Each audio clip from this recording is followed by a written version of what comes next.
गुडारी block रो 3 गोटी ग्राम रे घरबारी पट्टा प्रदान निमंते क्षेत्र परिदर्शन कले तहसीलदार सुश्री एस स्नेहलता।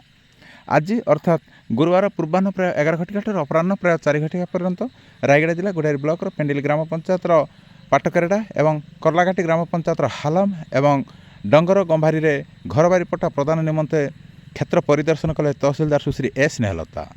यही 3 गोटी ग्राम 46 गोटी परिवार को राजस्व विभाग पक्षर स्थायी घरबारी पट्टा प्रदान करा जिवो। स्थायी घरबारी पट्टा पाइबा परे सेमाने आवास योजना मध्ये सामिल हो पारे बोली बीडीओ गुडारी सुश्री सुचिस्मिता बेहरा सूचना देइछन्ति। पूर्वरु ढेपागुड़ा राजस्व निरीक्षक एवं अतिरिक्त राजस्व निरीक्षक यही 3 गोटी ग्राम घरबारी पट्टा प्रदान निमंते सर्वे करी तहसीलदार को निकट में दाखल करथिले। एहाकु भित्ति करी तहसीलदार समेत अतिरिक्त तहसीलदार सुनील सबर, सुपरभाइजर मनोज सबर, राजस्व निरीक्षक विश्वनाथ संतोष कुमार, अतिरिक्त राजस्व निरीक्षक शशि बेहरा और तहसील कार्यालय कर्मचारी क्षेत्र परिदर्शन करथिले।